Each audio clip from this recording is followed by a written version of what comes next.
Stay a while and listen. Hello, welcome to the Freak Show. Bumpy McSquigums here. I want to thank you all for joining me as I start up my coverage of Forged of Blood. It releases today, August 1st, 2019. It's by Critical Forge, and we're just going to dive in, get started, and enjoy. I played around with this just a little bit. No, I don't want to skip the intro.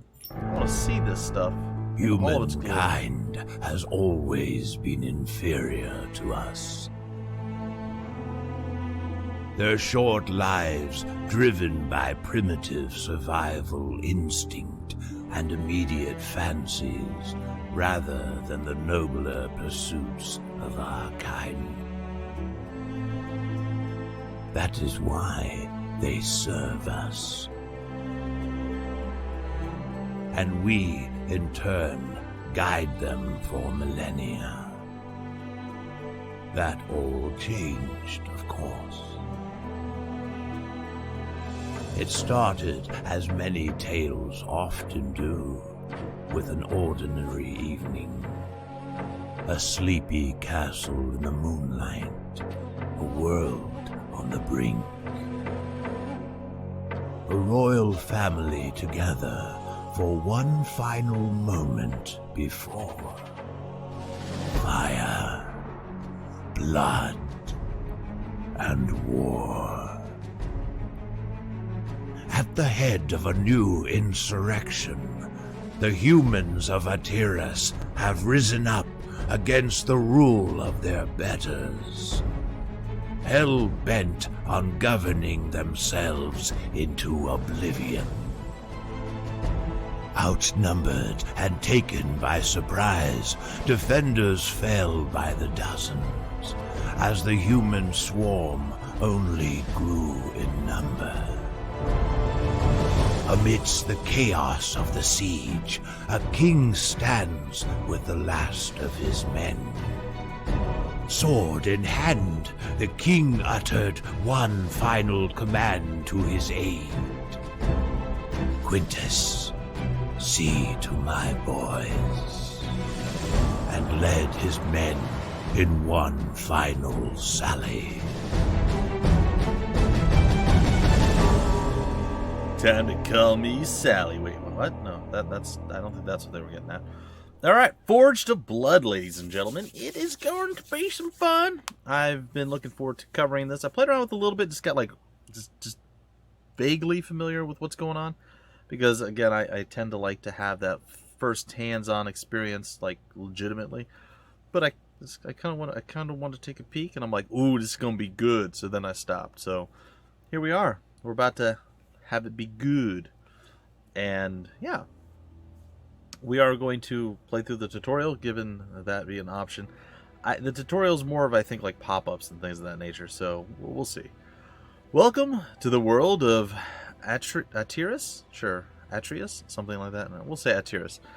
Humanity has risen up, and as they lay siege to your castle, you and your remaining gods attempt to make one final stand to allow your two sons to escape. Use the WASD keys to move around, or the mouse cursors on the edge of the screen. Cool. You can rotate with Q and E. Cool. You can zoom in and out with the scroll. Yep. Press G to reset the camera position. Odd, but fine. And instances where the terrain or objects on the screen obstruct your view, you can press F to turn on the transparency. Cool. To move the mouse over an area marked by the blue movement indicator. You guys this will be very familiar gameplay to you guys, as you'll have seen this before in many other games. They use the same sort of thing. Doing so will expend a move action. To cast a spell or use a targeted ability, click one of the icons on the control panel, button at the bottom of the screen. Note that all standard yellow and full red actions are targeted abilities and will only trigger when applied on a target. Quick green and move blue actions activate immediately when clicked on. Once selected, the ability will need to be targeted on to a tile. Move your mouse around to see the highlighted area you would like to cast your spell in. Click on the highlighted tile to activate the ability. The character's turn ends once all actions have been expended, or you may click on the end turn icon on the right control panel to end your turn at any time. What would you have me do? Alright, so it looks like turn order is up here. And it looks like we have two dudes going to be going first. And then we're going to have some blue question marky dudes, a whole bunch of them. Yeah, this is going to be fine. Alright, so we can rotate the camera. It looks beautiful, doesn't it, guys and gals? Oh no, we can't see. Whatever will we do? Transparency view. I like it. I like it a lot. Oh, look. Oh, that's a choice. No, it's fine. Actually, I like the option to have the top down 100%. Because sometimes you're stuck with like the 3/4 view and you can't see what you're doing. So with the added transparency features and the ability to go full straight top down, it does actually add quite a bit into the mix. Alright, the final stand of King Aurelian Canakin. There can be no victory, but there can be glory in death. Survive as long as you can. King Aurelian Canakin must survive. Well, it just said that I have to survive as long as I can, and that I'm not actually going to... You know what? It's fine. Alright, so let's rotate around. We are this individual up here, who seems to be a mage of sorts. So I'm tactically sound. Kind of curious as to whether or not I want to do that. Deals hit point damage. Does it have any kind of range? Oh, it looks like I can shoot it out there. Alright. For the king! Elodin's call. Or yeah, it's fine. Alright, is that it? I think that's it. What does this do? Every character on the battlefield will have a set of turn actions that can be used on their individual turns. Okay. Green quick actions can be used to move a very short distance by shifting and to activate quick action abilities. Alright. Blue is used to move, designated by the blue markers, swap weapons, or used to activate move action abilities. Fine. And the yellow are standard actions, attacks, and targeted abilities and stuff. Note that the quick action can also use move and standard actions to activate, while move actions can use standard actions as well. Standard actions and attacks can only be used if there is a standard action available. Okay, makes sense. Yours to command. All right, so we've did the thing that we went to didn't do. We're gonna take a shot at this guy. I'm gonna see if I can't do. No, that's it. That's all I can do. Well, he did. I'm gonna shift over here, and I guess I'll end my turn. Unknown enemies, 10. Well, I feel like we're doing quite well so far. We've murdered the two guys that we could see. That seems like a good thing. Armsman opener. Interesting. I think maybe we just wait. I don't know where the bad guys be. Maybe we moved. Maybe we shift down slightly. Nope, nothing seems to pop up. Aha! We have contact. I feel like he's just outside of our range, and maybe I shouldn't have taken that step down those stairs. Alright, looks like there are still several baddies moving toward us. Standing by. Standing by. Sabotage, dude. Oh, looks like we got some range. Well, he did. He didn't do so well. He kind of, yeah. What are your orders? Probably to As not you wish. die is my guess. Alright, magic in Atiris is derived from a special stone called Magurite. Sure, or Magurite maybe, which works by pushing and pulling energy from the environment and alters it into their specific attunement. That's weird. At the start of each battle, any equipped Magurite will be at a neutral charge. Maybe it's Magurite? Casting a drain spell will put it at a negative charge, which will require an expel spell to be cast before another drain spell can be used. Okay, I kind of get that. When casting a spell, the effect will be placed on the highlighted tiles rather than a character. Characters in the affected tiles will then have their own individual checks for each spell. Oh, well, that's interesting. Note that in combat it can be advantageous to swap your weapons depending on the tactical situation. In this battle, the king and his loyal guards are equipped with primary and secondary weapons. If If you wish, you can expend a move action to swap his weaponry during his turn. Our enemies will fall. Uh-huh. Is this a thing I want to do? I'm not sure. Okay. Well, I suppose I'll do that one. It was not enough to defeat him, though. I am going to back up. Traversing. Alright, I've traversed. In battle, the fog of war will obscure enemies that you have not encountered, though you will still be able to survey the terrain around you. Visibility is shared by all members of your party, and this will be the key in using your ranged characters effectively, as all weapon attacks and abilities can only target enemies that are in their line of sight.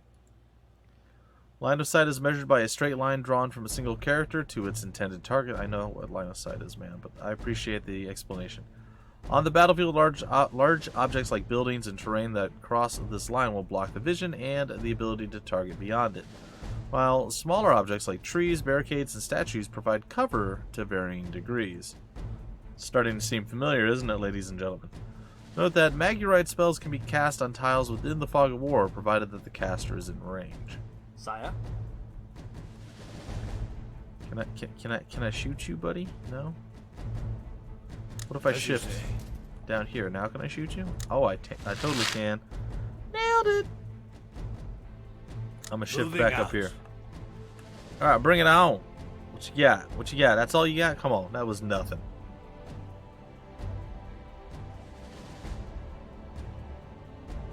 Cover objects like trees, barricades, and statues provide cover for you and your enemies on the battlefield. Categorized as full or partial cover. Yep, we know how that works. Note that cover effects are applied in any direction as long as a direct line of sight can be drawn through the tile. Yeah, okay, that makes sense.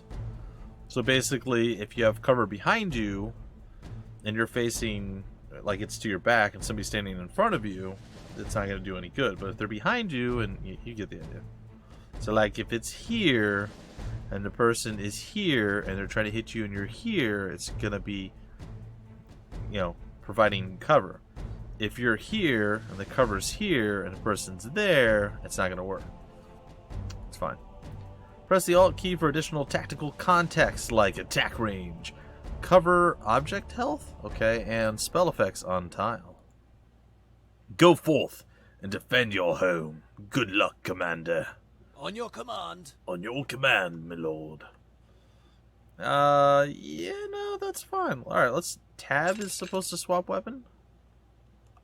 Can I just, keep doing that? Swap weapon, swap... Oh, I can only do it once. And then once back, and then I screwed everything up. I feel like my dog just kicked something. I don't know what she did. I heard noises next to me. It was kind of off-putting. Not gonna lie. Alright, now, my hope is, guys, gals, I'm being plagued with a problem right now on YouTube. Can I help you? And I'm really hesitant to even upload this video to start with because of this problem that I'm having on YouTube right now. And the problem is simply that, for whatever reason, the first few minutes of my videos are, for some unknown reason to me, are getting, really bad quality. The source video isn't that way, and when I initially upload it, it's fine, but after a little bit of time, YouTube's like, meh, and just completely ruins it, and I don't know why. They hit the meh button, and they just break my videos. So, considering there's going to be new people popping in to check out this game and be like, hey, what the heck is this? This looks amazing. Yeah, it makes me a little bit sad that it's probably going to do that to this video. So if that's the case, I'm hoping that it eventually rights itself. There's nothing I can do about it right now. So, kind of is what it is type situation. We have a ranged weapon, which I have swapped to. Going to 100% shoot you and make you bleed. I am going to make you bleed your own blood. And now I'm going to do this, which is going to leave you with a lot of unwanted pain. As one would imagine, most pain is probably somewhat unwanted. I'm just saying. Interesting. Interesting. Why won't that kill him? You know what? I don't care. We'll take the guaranteed. Oh, we crit, so we could have killed the other guy too. That's fine. The Talon strikes! The Talon strike. What does this do? Causes attacks to apply agility damage. Well. It's the unknown enemy's turn. Who's this person? Oh, that's my dude over there. Alright. Sire? Yes, my lord. What if I want this? Not gonna happen. If I hit tab, oh, I pulled out spells. Oh, I too can cast spells. Can't handle. We're just gonna sit up here all day. There's nothing they can do to us. We'll keep dropping spells on them. Just be like bloop, spell, bloop, spell, bloop, spell, bloop. Just over and over. It's all day spells, guys and gals. I wonder how long we have to survive. It was like, the honor is mine. at this point, it doesn't feel a lot like we're gonna die. Okay, so we switch from the Masterwork Hammer to a sword and a shield. I'm just gonna switch back. That's fine. Ready. No, I'm just gonna keep ending the turn. Eventually, they're gonna have to show up, right? And when they do, we're gonna make them really, really regret it. Come along, juniors. Bring it on. This battle's not meant to be won. You have ensured the future of your bloodline by ensuring the escape of your children. Press the end tutorial button when you are ready to rest and accept your fate. But, like, I haven't been threatened even once yet. What do you mean?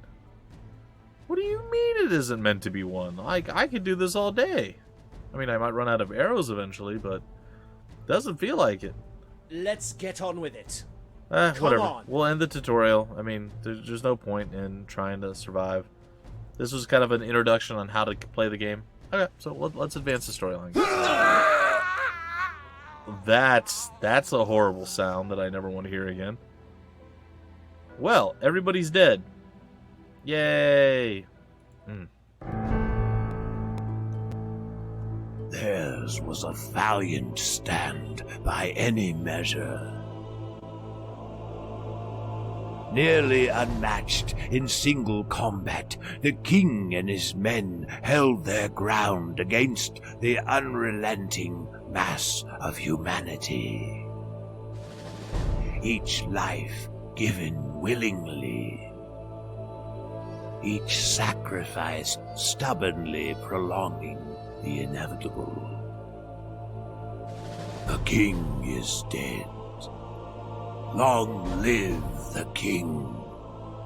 But he's dead. What?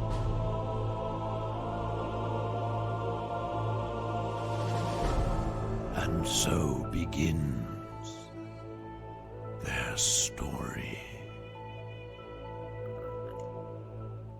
Okay. The two sons, apparently. Faction quests yield more unique characters and items. Alright. That is good to know. So hopefully you guys are on board. Like I said, it's very familiar gameplay. And just kind of a familiar thing. Not set in alien times, we'll say. It's good. I like this. High Commander Quintus Agrippa. Daylight at last. We've made it. Levon and Tavius? We'll say Levon and Tavius. You should know that your father's last act was to make sure that you both make it here. Okay. My princes, Commander Quintus, the king's stand was a testament to the man he was. You have our condolences and our eternal gratitude. Let us repay his sacrifice in kind. Take these provisions and be on your way. The rest of us will scatter and create tracks to confuse any would-be pursuers.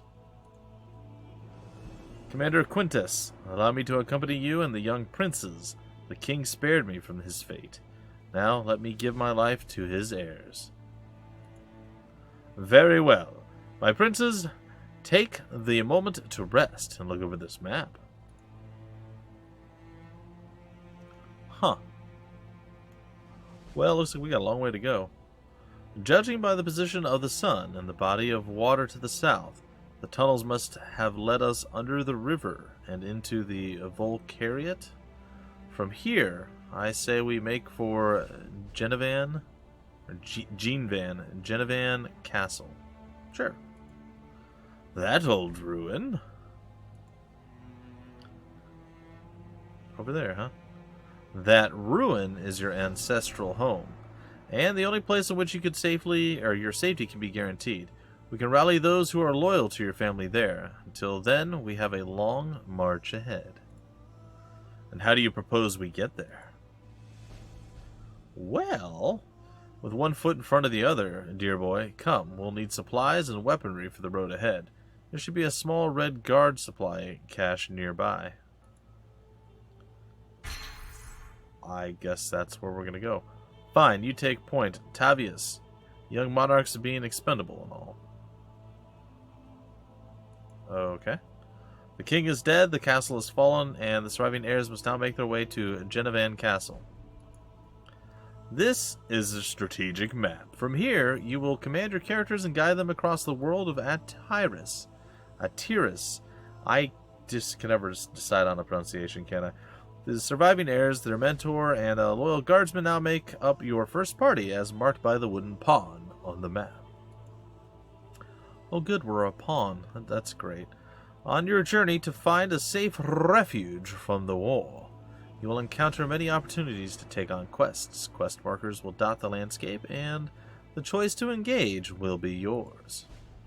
With your party pawn always selected, you will be able to traverse the map by left-clicking on any of the quest markers. Go ahead and click on the first available marker to activate the quest.